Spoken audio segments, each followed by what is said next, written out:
ಕಲ್ಯಾಣ ಶುಭ ಕಲ್ಯಾಣ ಸೀತಾರಾಮರ ಕಲ್ಯಾಣ ಸೀತಾರಾಮರ ಕಲ್ಯಾಣ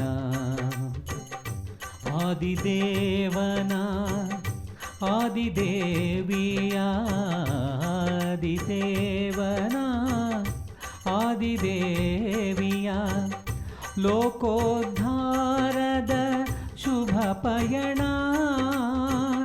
ಲೋಕೋದ್ಧಾರದ ಶುಭ ಪಯಣ ಕಲ್ಯಾಣ ಶುಭ ಕಲ್ಯಾಣ ಸೀತಾರಾಮರ ಕಲ್ಯಾಣ ಸೀತಾರಾಮರ ಕಲ್ಯಾಣ ಕಲ್ಯಾಣ ಶುಭ ಕಲ್ಯಾಣ ಸೀತಾರಾಮರ ಕಲ್ಯಾಣ ಸೀತಾರಾಮರ ಕಲ್ಯಾಣ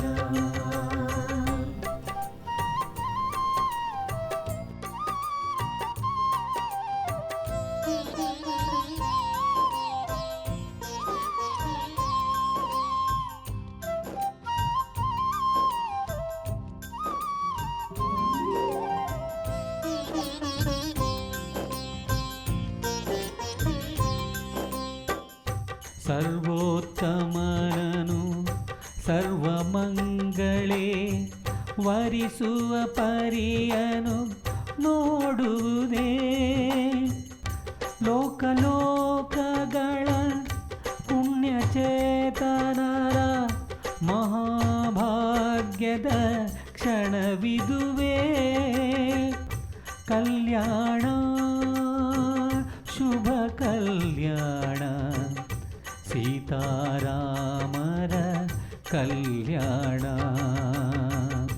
ಕಲ್ಯಾಣ ಶುಭ ಕಲ್ಯಾಣ ಸೀತಾರಾಮರ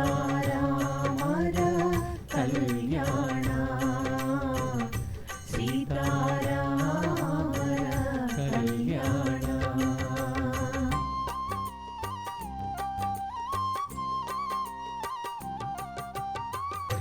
ದೇವದೇವ ಮುನಿ ವೃಂದಗಳೆಲ್ಲ ಒಂದಾಗಿ ಕುರಿ ಧನ್ಯ ಧನ್ಯ ದೇವೇಂದ್ರ ಧನ್ಯ. ಹೌದು ನಾರದರೆ, ಸೀತಾರಾಮರ ಕಲ್ಯಾಣವನ್ನು ಕಣ್ತುಂಬ ಕಂಡ ನಾವೇ ಧನ್ಯರು. ದೇವೇಂದ್ರ, ಈ ಸೀತಾರಾಮರ ಕಲ್ಯಾಣವನ್ನು ಕಣ್ಣಾರೆ ಕಂಡವರು ಹಲವರಿಗೆ ಇದರ ವಿಶೇಷತೆಯನ್ನು ಬಣ್ಣಿಸಿದರೆ ಅವರಿಗೂ ಕೂಡ ಕಂಡವರಷ್ಟೇ ಪುಣ್ಯ ಬರುತ್ತದೆ. ಬ್ರಹ್ಮದೇವ, ತ್ರೇತಾಯುಗವೇ ಅಲ್ಲ, ಮುಂದಿನ ಯುಗಗಳಲ್ಲೂ ಯಾವ ರೂಪದಲ್ಲೂ ಯಾವ ರೀತಿಯಲ್ಲಾದರೂ ಸೀತಾರಾಮರ ಕಲ್ಯಾಣವನ್ನು ಕೇಳಿ ಅರಿತವರು ಸಹ ಪ್ರತ್ಯಕ್ಷವಾಗಿ ಮಹಾಪವಿತ್ರವಾದ ಕಲ್ಯಾಣವನ್ನು ಕಂಡಷ್ಟೇ ಪುಣ್ಯವನ್ನು ಪಡೆಯುತ್ತಾರೆ.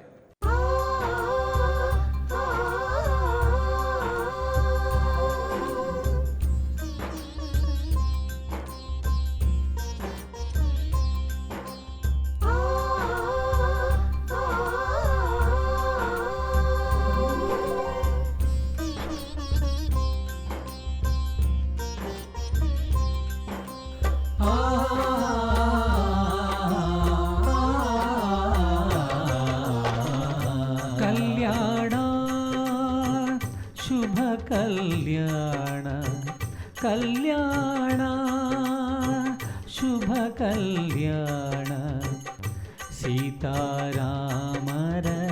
ಕಲ್ಯಾಣ ಸೀತಾರಾಮರ ಕಲ್ಯಾಣ ಆದಿದೇವನ ಆದಿದೇವಿಯ ಆದಿದೇವನ ಆದಿದೇವಿಯ ಲೋಕೋದ್ಧಾರದ ಶುಭ ಪಯಣ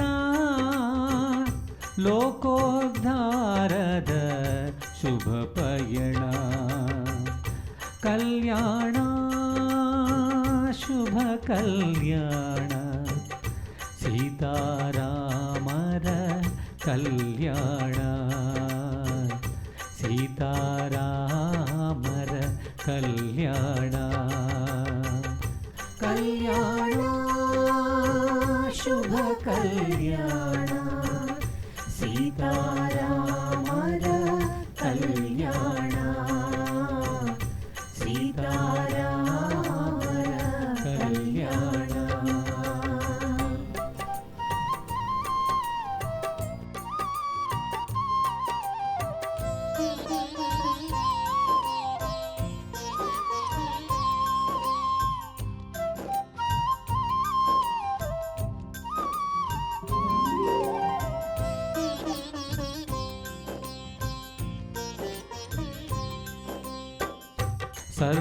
ಸರ್ವೋತ್ತಮನನು ಸರ್ವಮಂಗಳೇ ವರಿಸುವ ಪರಿಯನು ನೋಡುವುದೇ ಲೋಕಲೋಕಗಳ ಪುಣ್ಯಚೇತನರ ಮಹಾಭಾಗ್ಯದ ಕ್ಷಣವಿದುವೇ ಕಲ್ಯಾಣ ಶುಭ ಕಲ್ಯಾಣ ಸೀತಾರಾಮರ ಕಲ್ಯಾಣ ಕಲ್ಯಾಣ ಶುಭ ಕಲ್ಯಾಣ ಸೀತಾರಾಮರ ಕಲ್ಯಾಣ ಸೀತಾರಾಮರ ಕಲ್ಯಾಣ.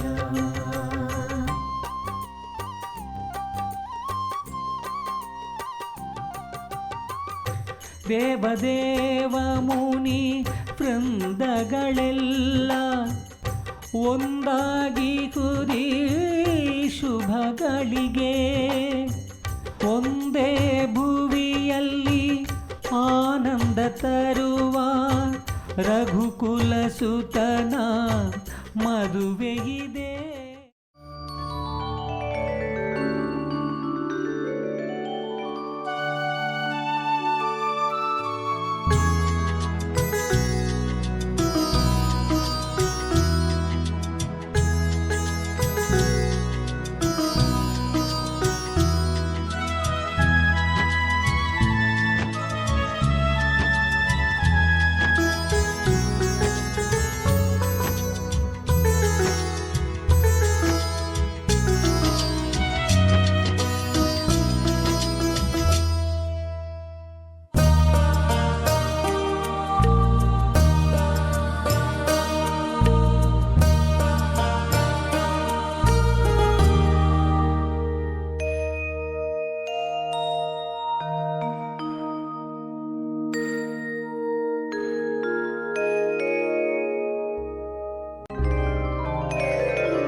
ಪರಮ ಮಂಗಳೇ, ಏನನ್ನು ಯೋಚಿಸುತ್ತಿರುವೆ? ಪುರುಷೋತ್ತಮನ ಮಡದಿಯಾಗುವ ಈ ಮಹಾಭಾಗ್ಯಕ್ಕೆ ನನ್ನ ಪುಣ್ಯ ವಿಶೇಷವೇನೆಂದು. ನಿನ್ನ ಸದ್ಗುಣಗಳ ಕಾಣದ ಪುಣ್ಯವೇನಿದೆ ಸೀತೆ? ನಿನ್ನ ಸಕಲ ಸತ್ಫಲಗಳು ಇನ್ನು ನನ್ನನ್ನು ಸೇರಿದಂತಿದೆ. ಸ್ವಾಮಿ, ಎಲ್ಲ ಸತ್ಫಲಗಳ ಸ್ವರೂಪ ತಾವು. ತಮ್ಮ ಸನ್ನಿಧಾನದಲ್ಲಿ ಪಾವನಳಾಗಿ ಪರಮಾನಂದವನ್ನು ಕಾಣುವ ದಾಸಿ ನಾನು. ದಾಸಿ ಎಂದೇಕಿನುವೆ ಸೀತೆ? ನೀನು ನನ್ನ ಹೃದಯ ಧರಿಸಿ.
ಜನಕ ಮಹಾರಾಜ,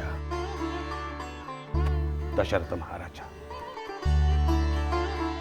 ನಿಮ್ಮೀರ್ವರ ಪೂರ್ವ ಪುಣ್ಯದ ಫಲದಿಂದಲೂ ಶತಾನಂದ ವಸಿಷ್ಠಾದಿ ಮಹರ್ಷಿಗಳ ಆಶೀರ್ವಾದದಿಂದಲೂ ಈ ಕಲ್ಯಾಣ ಮಹೋತ್ಸವವು ನಿರ್ವಿಘ್ನವಾಗಿ ನಿರಾತಂಕವಾಗಿ ನಡೆಯಿತು.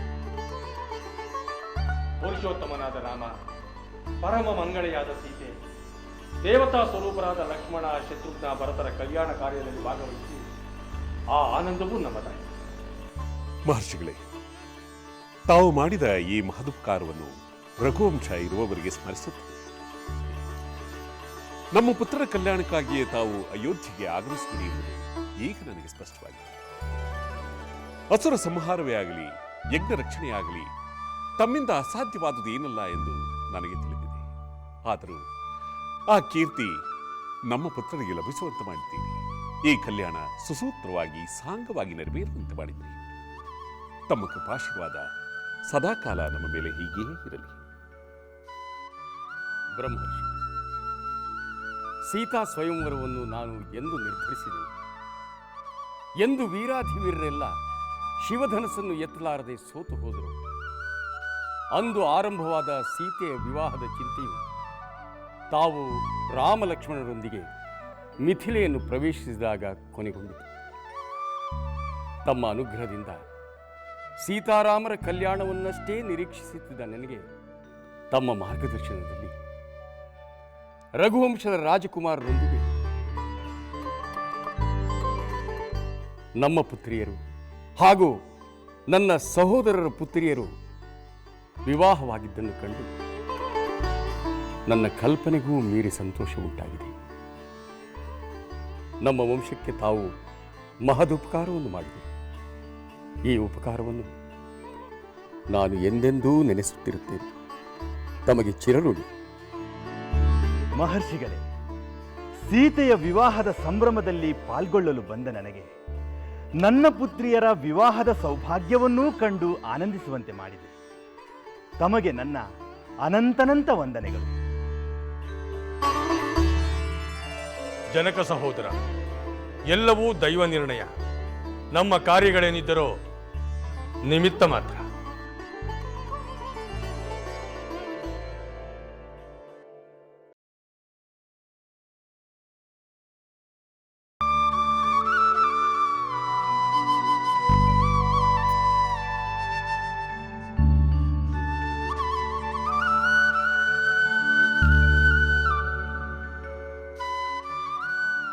ಮಹಾಮಹಿಮ, ಲೋಕೋದ್ಧಾರಕ್ಕಾಗಿ ಅವತರಿಸಿ ದುಷ್ಟರನ್ನು ಶಿಕ್ಷಿಸಿ ಶಿಷ್ಟರನ್ನು ರಕ್ಷಿಸುವ ನಿನ್ನ ಅವತಾರದ ಮಹಾಮಂಗಳವಿಂದು ಆರಂಭವಾಯಿತು.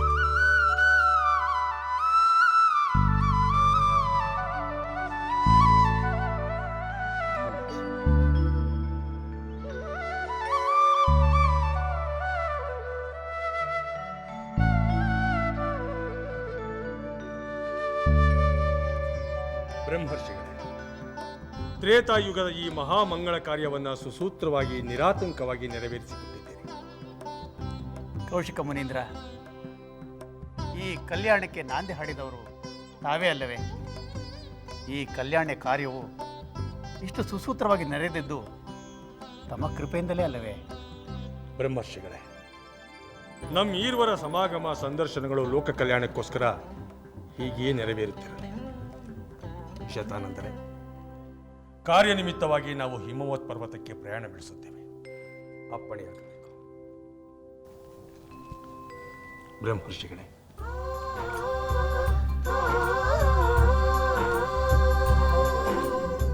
ಸರ್ವರಿಗೂ ಮಂಗಳವಾಗಲಿ.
ಅಮ್ಮ ಸೀತೆ,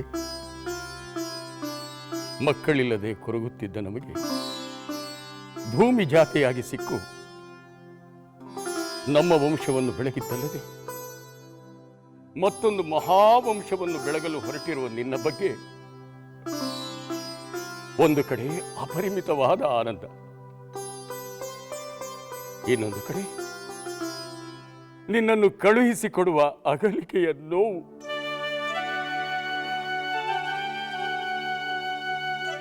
ಈ ಎರಡೂ ಭಾವನೆಗಳನ್ನು ಹೇಗೆ ವ್ಯಕ್ತಪಡಿಸಬೇಕು ತಿಳಿಯುತ್ತಿಲ್ಲ ತಾಯಿ. ಆದರೆ ಒಂದಂತೂ ನಿಜ, ನೀನು ನಮ್ಮಲ್ಲಿರುವಷ್ಟು ಕಾಲ ನಮಗೆ ಸಂತೋಷ ಆನಂದವನ್ನು ಕೊಟ್ಟು ನಿನ್ನ ಮುಂದಿನ ಭವಿಷ್ಯ ಉಜ್ವಲವಾಗಿರಲಿ. ನಮ್ಮ ವಂಶಕ್ಕೆ ಕೀರ್ತಿ ತರುವಂತವಳಾಗು. ನಿನಗೆ ಮಂಗಳವಾಗಲಿ ಮಗು, ಮಂಗಳವಾಗಲಿ.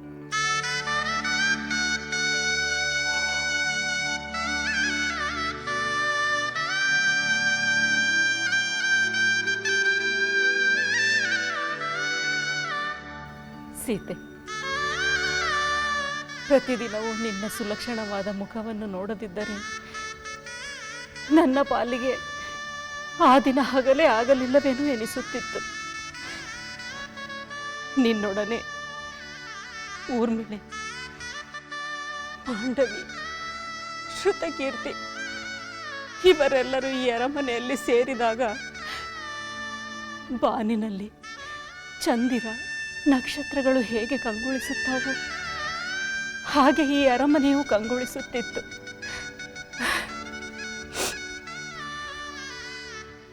ಈಗ ನೀವೆಲ್ಲರೂ ಪತಿಯ ಗ್ರಹಕ್ಕೆ ಒಟ್ಟಿಗೆ ಹೊರಟು ನಿಂತಾಗ ಬಾನಿನಲ್ಲಿ ಚಂದಿರ ನಕ್ಷತ್ರಗಳಿಲ್ಲದೆ ಅದು ಹೇಗೆ ಶೂನ್ಯ ಎನಿಸುತ್ತದೆಯೋ ಹಾಗೆ ಈ ಅರಮನೆಯಲ್ಲಿಯೂ ಎಲ್ಲಿ ಶೂನ್ಯ ಆವರಿಸಿ ಬಿಡುತ್ತದೋ ಎಂದೆನಿಸುತ್ತಿದೆ. ಆದರೆ ಒಡನೆಯೇ ನೀವೆಲ್ಲರೂ ಉತ್ತಮರಾದ ಪತಿಯನ್ನು ಪಡೆದು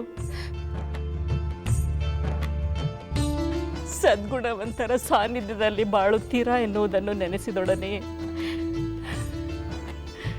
ಮನಸ್ಸಿಗೆ ಒಂದು ರೀತಿಯ ಆನಂದವಾಗಿ ಆ ಆನಂದ ನನ್ನ ಮನಸ್ಸಿನಲ್ಲಿ ಬೆಳಕನ್ನು ಕೋರುತ್ತದೆ.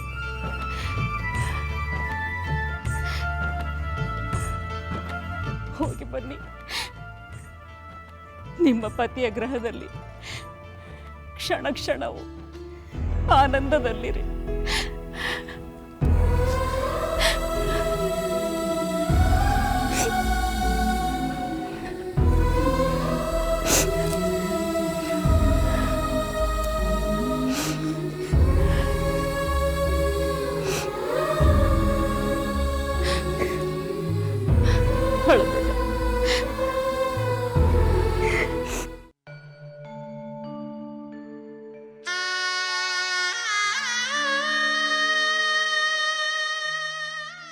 ಯಾವ ಶುಭ ಗಳಿಗೆಯಲ್ಲಿ ನೀವೆಲ್ಲರೂ ಎಂದೆಂದು ನಾವು ಒಂದಾಗಿ ಇರಬೇಕೆಂದು ಬಯಸಿದಿರೋ ಹಾಗೆ ಆ ದೈವ ನಿಮ್ಮನ್ನು ಒಂದೇ ಕಡೆ ಸೇರುವಂತೆ ಮಾಡಿದೆ.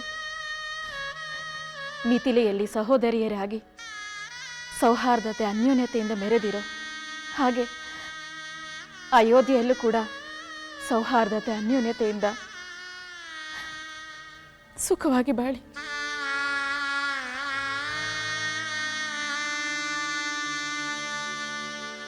ಆ ಗುಣವನ್ನೆಲ್ಲ ನಮ್ಮ ಹೆಣ್ಣು ಮಕ್ಕಳು ಹುಟ್ಟಿನಿಂದಲೇ ಹೊಂದಿದ್ದಾರೆ. ಸೋದರಿಯರಾಗಿ ಮಾದರಿಯಾದ ಇವರು ವಾರಗಿತ್ತಿಯರಾಗಿಯೂ ಕೂಡ ಮಾದರಿಯಾಗುತ್ತಾರೆ. ಹೆಣ್ಣು ಮಕ್ಕಳೆಂದರೆ ಜನಕನ ವಂಶದವರಂತಿರಬೇಕು, ಸೊಸೆಯಂದಿರೆಂದರೆ ದಶರಥನ ಸೊಸೆಯಂದಿರಬೇಕು ಎಂದು ಲೋಕ ಕೊಂಡಾಡುವಂತಾಗುತ್ತದೆ. ಚಿಕ್ಕಪ್ಪನವರೇ, ನಮ್ಮ ನಡೆ ನುಡಿಯಿಂದ ಯಾವ ಪ್ರಶಂಸೆ ಪಡೆದರು ಅದೆಲ್ಲವೂ ಈ ಮಿಥಿಲೆಗೆ ಸೇರಬೇಕು.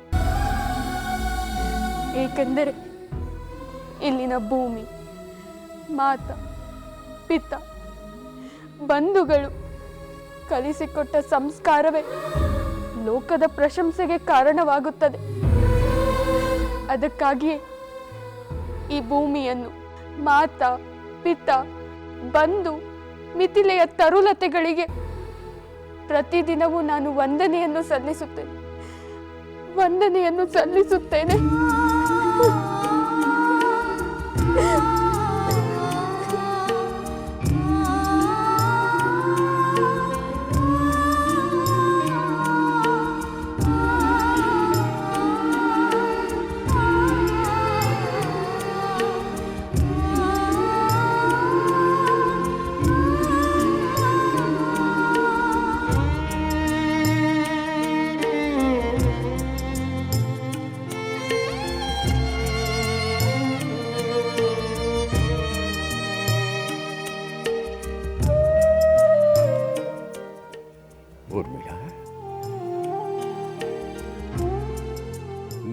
ಮಂಗಳವಾಗಲಿ ಕಂದ.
ಅಮಾತ್ಯರೇ, ನಮ್ಮ ಬೀಗರಾದ ದಶರಥ ಮಹಾರಾಜರ ಪರಿವಾರವು ಅಯೋಧ್ಯೆಯನ್ನು ತಲುಪುವವರೆಗೂ ಅವರಿಗೆ ಬೇಕಾದ ಆಹಾರ ಪಾನೀಯಗಳನ್ನು ಯಥೇಚ್ಛವಾಗಿ ಬಂಡಿಯಲ್ಲಿ ಇರಿಸಿರುವುದೇನು? ಅಲ್ಲದೆ ದಾರಿಯ ಮಧ್ಯದಲ್ಲಿ ಅವರ ಊಟೋಪಚಾರಕ್ಕಾಗಿ ಪರಿಣಿತರಾದ ಪಾಕಶಾಸ್ತ್ರ ಪ್ರವೀಣರನ್ನು ಜೊತೆಗೆ ಕಳುಹಿಸಲು ಏರ್ಪಾಟು ಮಾಡಿರುವಿರಾ? ಖಂಡಿತವಾಗಿಯೂ ಪ್ರಭು. ಅಯೋಧ್ಯೆ ತಲುಪುವವರೆಗೂ ಆಹಾರದ ಯಾವ ಕೊರತೆಯೂ ಆಗದಂತೆ ಎಲ್ಲ ವ್ಯವಸ್ಥೆಯನ್ನು ಮಾಡಿದ್ದೇವೆ. ಬಹಳ ಸಂತೋಷ. ಅಮಾತ್ಯರೇ, ನಾವು ಮದುಮಕ್ಕಳಿಗೆ ಬೀಗರಿಗೆ ಕೊಟ್ಟಂತಹ ಧನಕನಕ ವಸ್ತು ವಾಹನಾದಿ ಅಷ್ಟೈಶ್ವರ್ಯ ಸಮಾನವಾದ ಉಡುಗೊರೆಗಳು ಸುರಕ್ಷಿತವಾಗಿ ಅಯೋಧ್ಯೆಯ ಅರಮನೆಯನ್ನು ತಲುಪಲು ಜಾಗೃತವಾದ ಕಾವಲು ಸೇನೆಯನ್ನು ವ್ಯವಸ್ಥೆ ಮಾಡಿರುವಿರಾ? ಖಂಡಿತವಾಗಿ ಪ್ರಭು. ಮಿಥಿಲೆಯಲ್ಲಿ ನಡೆದ ವಿವಾಹದಲ್ಲಿ ಬಂದಂತಹ ಎಲ್ಲ ಆಭರಣಗಳು ಅಯೋಧ್ಯೆಯನ್ನು ತಲುಪುವ ಬಗ್ಗೆ ಯಾವ ಶಂಕೆಯೂ ಇಲ್ಲ. ಬಹಳ ಸಂತೋಷ.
ಮಹರ್ಷಿಗಳೇ, ನನ್ನ ಮನಸ್ಸಿನಲ್ಲಾಗುತ್ತಿರುವ ಆತಂಕಕ್ಕೆ ಸಮಾಧಾನವನ್ನು ಹೇಳುವಿರಾ?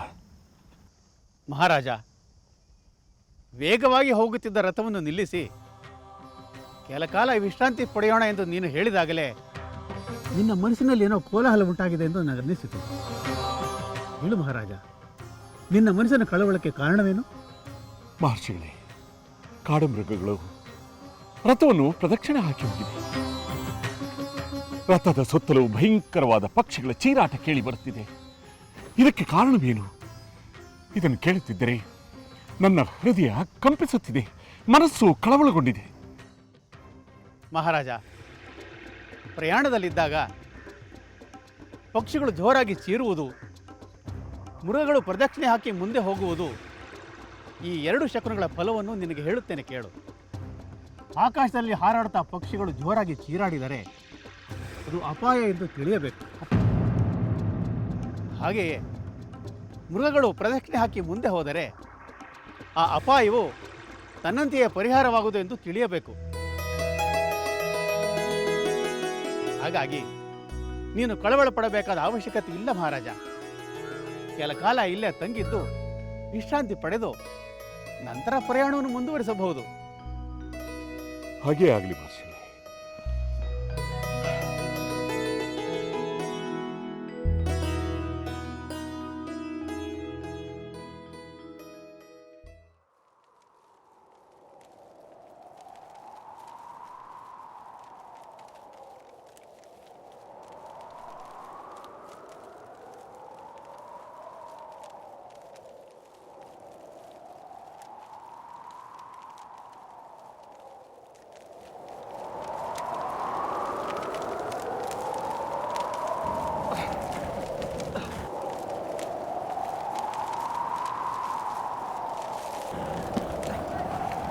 ಮಹರ್ಷಿಗಳೇ, ಪಕ್ಷಿಗಳ ಅರಚಾಟ ಆಪತ್ತಿನ ಸೂಚನೆ ಎಂದು ಹೇಳಿದಿರಿ.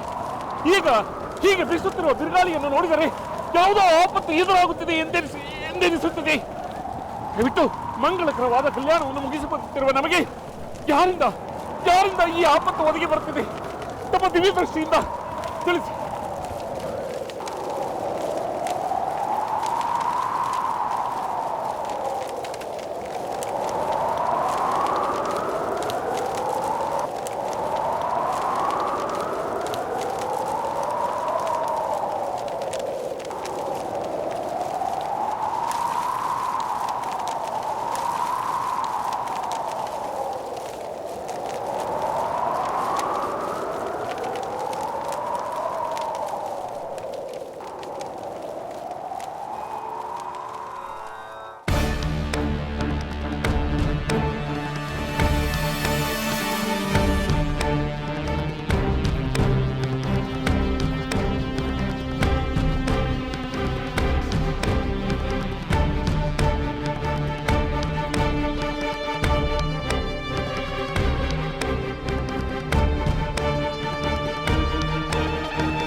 ಯಾವ ಜಮದಗ್ನಿಯ ಹೆಸರು ಕೇಳಿದರೆ ದೇವತೆಗಳೆಲ್ಲ ವಂದಿಸಿ ತಲೆಬಾಗುತ್ತಿದ್ದವೋ, ಯಾವ ಜಮದಗ್ನಿಯ ದರ್ಶನ ಪಡೆದರೆ ತಾವು ಪುನೀತರಾದವು ಎಂದು ಸಾಷ್ಟಾಂಗ ಎರಗುತ್ತಿದ್ದವೋ,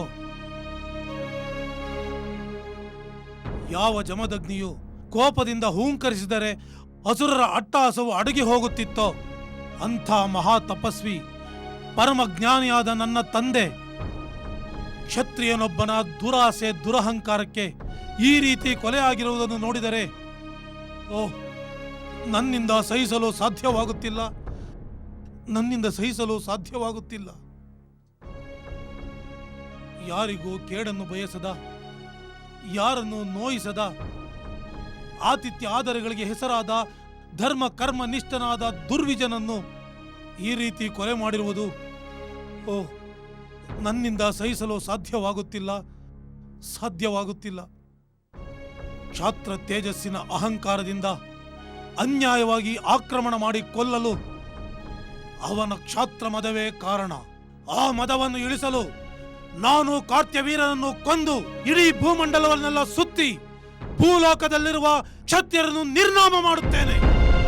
ನನ್ನ ತಂದೆಯನ್ನು 21 ಬಾರಿ ಘಾಸಿಗೊಳಿಸಿದ್ದಕ್ಕೆ 21 ಬಾರಿ ಭೂಮಂಡಲ ಪ್ರದಕ್ಷಿಣೆ ಮಾಡಿ ಕ್ಷತ್ರಿಯ ಸಂಹಾರಕ್ಕೆ ಮುಂದಾಗುತ್ತೇನೆ.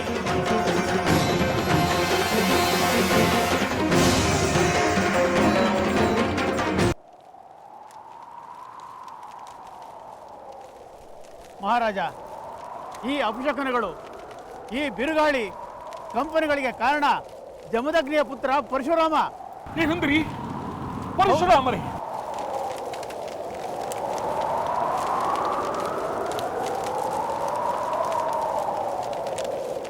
ಅವರಿಂದ ನಮಗೆ ತೊಂದರೆ? ಪರಶುರಾಮನ ಇತ್ತಲೇ ಧಾವಿಸಿ ಬರುತ್ತಿರುವುದು ಬೆಂಕಿ ಸಮೀಪಿಸುತ್ತಿದ್ದಂತೆ ಅದರ ಕಾವು ನಮಗೆ ಅನುಭವವಾದಂತೆ ಪರಶುರಾಮನ ಆಗಮನವನ್ನು ಸೂಚಿಸುತ್ತಿದೆ. ಮಹರ್ಷಿಗಳೇ, ಪರಶುರಾಮರು 21 ಬಾರಿ ಭೂಮಂಡಲವನ್ನು ಸುತ್ತಿ ತನಗೆದುರಾದ ಕ್ಷತ್ರಿಯರನ್ನೆಲ್ಲ ಸಂಹಾರ ಮಾಡುತ್ತಾ ಅವರಿಂದ ವಶಪಡಿಸಿಕೊಂಡ ಭೂಮಿಯನ್ನು ಅಗಸ್ತ್ಯರಿಗೆ ದಾನ ಮಾಡಿ ಇನ್ನೆಂದೂ ತಾನು ಶಸ್ತ್ರಾಸ್ತ್ರವನ್ನು ಮುಟ್ಟುವುದಿಲ್ಲ, ಕ್ಷತ್ರಿಯರನ್ನು ಸಂಹಾರ ಮಾಡುವುದಿಲ್ಲವೆಂದು ಪ್ರತಿಜ್ಞೆ ಮಾಡಿದ ಮೇಲೆ ಇನ್ನೇಕೆ ಭಯವನ್ನುಂಟು ಮಾಡುವಂತೆ ಬರುತ್ತಿದ್ದಾರೆ? ಇದಕ್ಕೆ ಕಾರಣವು ಅವನ ಆಗಮನದಿಂದ ನಿನಗೆ ತಿಳಿಯುವುದು. ಅಯ್ಯೋ, ಇದೆಂತಹ ವಿಪತ್ತು! ಪರಶುರಾಮನ ಹೆಸರನ್ನು ಕೇಳಿದಾಗಲೆಲ್ಲ ಪ್ರಭುಗಳು ಮರು ವಿವಾಹಕ್ಕೆ ಮೊರೆ ಹೋಗುತ್ತಿದ್ದನ್ನೇ ನನ್ನಿಂದ ಸಹಿಸಲಾಗುತ್ತಿರಲಿಲ್ಲ. ಈಗ ಮಕ್ಕಳ ವಿವಾಹವನ್ನು ಮುಗಿಸಿಕೊಂಡು ಬರುವಾಗ ಆ ಪರಶುರಾಮ ಎದುರಾಗಿ ನಮ್ಮನ್ನೇಕೆ ಕಾಡಬೇಕು? ಅವರಿಗೆ ನಮ್ಮಿಂದಾದ ಅನ್ಯಾಯವಾದರೂ ಏನು? ಯಾರೋ ಕ್ಷತ್ರಿಯರು ಮಾಡಿದ ಅನ್ಯಾಯಕ್ಕೆ ಇಡೀ ಕ್ಷತ್ರಿಯ ಕುಲವನ್ನೇ ನಿರ್ನಾಮ ಮಾಡಿ ಉತ್ತಮರಿಗೂ ತೊಂದರೆ ಕೊಡುವುದು ಅನ್ಯಾಯ. ಯಾವುದು ನ್ಯಾಯ, ಯಾವುದು ಅನ್ಯಾಯ ಎಂದು ವಿಮರ್ಶೆ ಮಾಡಲು ಇದು ಸಮಯವಲ್ಲ. ಈಗ ತಾನೇ ಪುತ್ರನನ್ನು ಸೊಸೆಯನ್ನು ಕರೆದುಕೊಂಡು ಬರುತ್ತಿರುವ ನಮಗೆ ಪರಶುರಾಮನಿಂದ ಯಾವ ತೊಂದರೆಯೂ ಆಗದಿದ್ದರೆ ಅಷ್ಟೇ ಸಾಕು. ಆಗೋದಿಲ್ಲ ಅತ್ತೆಯವರೇ, ಯಾವ ತೊಂದರೆಯೂ ಆಗೋದಿಲ್ಲ. ಚಿಂತಿಸಬೇಡಿ. ಮಹಾಪರಾಕ್ರಮಿಯಾದ ತಮ್ಮ ಪುತ್ರನಿರುವಾಗ ಯಾವ ಅನ್ಯಾಯವು, ಯಾವ ಕೇಡು ಯಾರಿಂದಲೂ ಆಗುವ ಸಾಧ್ಯವಿಲ್ಲ. ಸೀತೆ, ನನ್ನ ಹತ್ತಿರ ಬಾ. ನಿನ್ನ ಮಾತುಗಳನ್ನು ಕೇಳಿ ನನಗೆ ಬಹಳ ಸಂತೋಷವಾಯಿತು. ನಿನ್ನ ಮಾತು ಸತ್ಯವಾಗಲಿ.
ನೋಡಿದಿರಾ ದೇವತೆಗಳೇ ಈ ವಿಚಿತ್ರವನ್ನು?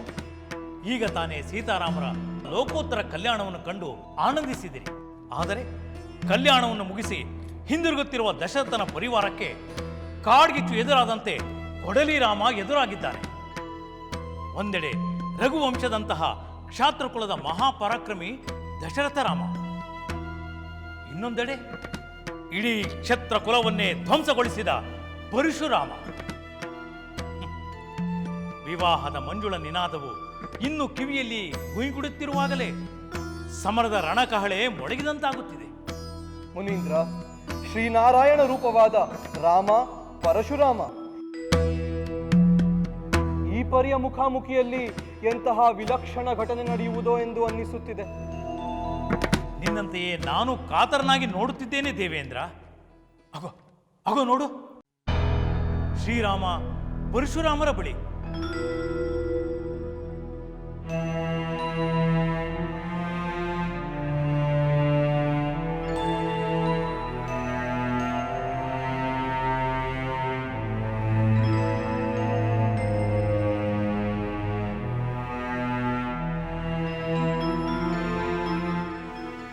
ಮಹಾವೀರ ಭಾರ್ಗವರಾಮ, ನಾನೀಗ ನನ್ನ ಪುತ್ರರ ವಿವಾಹವನ್ನು ನೆರವೇರಿಸಿ ಅಯೋಧ್ಯೆಗೆ ಮರಳುತ್ತಿದ್ದೇನೆ.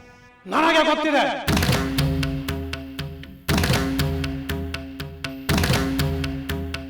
ಬ್ರಹ್ಮಶ್ರೀ ವಶಿಷ್ಠರಿಗೆ ನನ್ನ ನಮನಗಳು.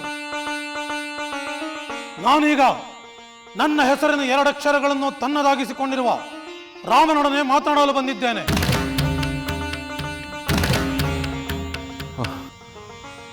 ಭಾರ್ಗವರಾಮ, ರಾಮನಿನ್ನೂ ಚಿಕ್ಕವನು.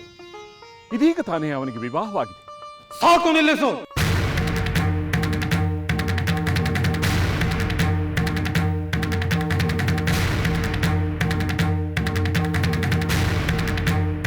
ನಾನೀಗ ರಾಮನೊಡನೆ ಮಾತನಾಡುತ್ತೇನೆ. ರಾಮ, ದಾಶರಥೆ, ವೀರ, ನಿನ್ನ ಅದ್ಭುತವಾದ ಪರಾಕ್ರಮವು ಎಲ್ಲೆಡೆಯೂ ಕೇಳಿ ಬರುತ್ತಿದೆ. ತಾಟಕ ವಧೆಯು ಬದಲ್ಗೊಂಡು ಇತ್ತೀಚೆಗೆ ಮಾಡಿದ ಶಿವಧನುರ್ಭಂಗದವರೆಗೂ ನಿನ್ನ ಸಕಲ ಕಾರ್ಯಗಳನ್ನು ನಾನು ಕೇಳಿದ್ದೇನೆ. ಮುನೀಂದ್ರ ಭಾರ್ಗವರಾಮ, ತಾವು ಮಹಾತಪಸ್ವಿಗಳು, ಮಹಾಪರಾಕ್ರಮಶಾಲಿಗಳು ಎಂದು ನಾನು ಸಹ ಕೇಳಿದ್ದೇನೆ. ನಾನು ನಿನ್ನ ಪ್ರಶಂಸೆಯನ್ನು ಕೇಳಲು ಬಂದಿಲ್ಲ. ನಾನು ಹೇಳುವುದಷ್ಟನ್ನು ಮಾತ್ರ ನೀನು ಕೇಳು. ರಾಮ ಅದ್ಭುತವಾದ, ಪರಾಕ್ರಮವಾದ, ಇತರರಿಗೂ ಊಹಿಸಲು ಅಶಕ್ಯವಾದ ಮಹಾಶಿವಧನಸ್ಸನ್ನೇ ನೀನು ಮುರಿದಿರುವೆ. ಅದನ್ನು ಕೇಳಿ ಮತ್ತೊಂದು ಶುಭಕರ ಧನಸ್ಸನ್ನು ತೆಗೆದುಕೊಂಡು ನಿನ್ನ ಬಳಿಗೆ ಬಂದಿದ್ದೇನೆ.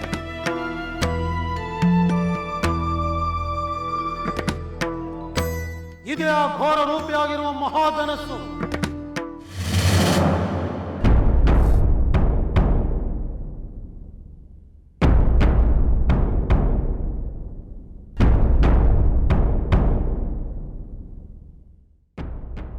ಮಹಾಮಹಿಮನಾದ ಜಮದಗ್ನಿಯಿಂದ ಪ್ರಾಪ್ತವಾದುದು.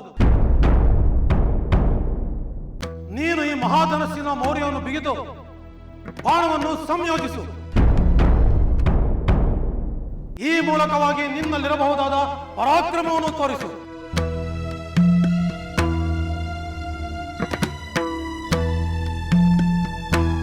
ರಾಮ, ನೀನು ಈ ಧನಸ್ಸನ್ನು ಹಿಡಿದು ಬಾಣವನ್ನು ಹೂಡಿ ನಿನ್ನಲ್ಲಿರಬಹುದಾದ ಶಕ್ತಿಯನ್ನು ತೋರಿಸಿದರೆ ನಾನು ನಿನಗೆ ವೀರರು ಪ್ರಶಂಸಿಸುವ ದ್ವಂದ್ವ ಯುದ್ಧವನ್ನು ಕೊಡುತ್ತೇನೆ. ಬೇಡಿ ಬೇಡಿ. ಮಹಾಮಹಿಮರಾದ ತಾವು ಭಾರ್ಗವ ವಂಶದಲ್ಲಿ ಹುಟ್ಟಿ ಇನ್ನೆಂದೂ ಶಸ್ತ್ರಧಾರಣೆಯನ್ನು ಮಾಡುವುದಿಲ್ಲವೆಂದು ಇಂದ್ರನ ಮುಂದೆ ಪ್ರತಿಜ್ಞೆಯನ್ನು ಮಾಡಿ ನಿಮ್ಮ ಶಸ್ತ್ರಾಸ್ತ್ರವೆಲ್ಲವನ್ನು ಅಲ್ಲಿಯೇ ಬಿಟ್ಟು ಬಂದಿರುವಿರಿ. ಧರ್ಮಪರರಾದ ತಾವು ಕ್ಷತ್ರಿಯ ವಂಶವನ್ನೇ ನಾಶ ಮಾಡಿ ಅವರಿಂದ ವಶಪಡಿಸಿಕೊಂಡ ಭೂಮಂಡಲವನ್ನೇ ಅಗಸ್ತ್ಯರಿಗೆ ನೀವು ದಾನವಾಗಿ ಕೊಟ್ಟಿರುವಿರಿ. ಅವರಿಂದ ಸಂಪಾದಿಸಿದ್ದ ಭೂಮಂಡಲವನ್ನು ಕಶ್ಯಪರಿಗೆ ದಾನ ಮಾಡಿ ನೀವು ಅಲ್ಲಿದ್ದ ಬಹುದೂರ ಪ್ರಯಾಣವನ್ನು ಬೆಳೆಸಿ ಮಹೇಂದ್ರ ಪರ್ವತದಲ್ಲಿ ನೆಲೆಸಿರುವಿರಿ. ಶಾಂತ ಮನಸ್ಕರಾದ ತಾವು, ತಪಸ್ಮರಣೆಯಲ್ಲಿಯೇ ಇರುವಂತಹ ತಾವು ಇಂದ್ರನ ಮುಂದೆ ಮಾಡಿದ ಪ್ರತಿಜ್ಞೆಯನ್ನು ಮರೆತು ಶಸ್ತ್ರಾಸ್ತ್ರ ಧಾರಣೆ ಮಾಡಿ ಈ ದಿನ ನಮ್ಮನ್ನು ನಾಶಪಡಿಸಲು ಹೊಸಕ ಬರುತ್ತಿದ್ದೀರಲ್ಲ. ಬೇಡಿ, ಈಗ ನೀವು ರಾಮನನ್ನು ದ್ವಂದ್ವ ಯುದ್ಧಕ್ಕೆ ಕರೆದು ಅವನೇನಾದರೂ ನಿಮ್ಮಿಂದ ಹತನಾದನೆಂದರೆ ನಾವು ಯಾರೂ ಬದುಕುಳಿಯುವುದಿಲ್ಲ. ನಮ್ಮನ್ನು ನಮ್ಮ ಪಾಡಿಗೆ ಬಿಟ್ಟುಬಿಡಿ.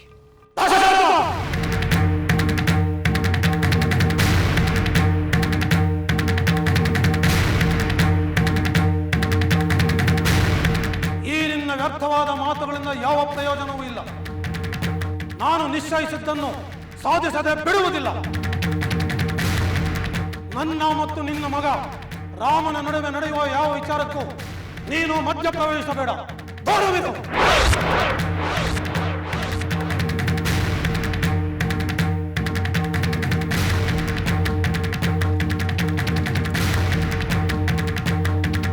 ರಾಮ ರಾಮ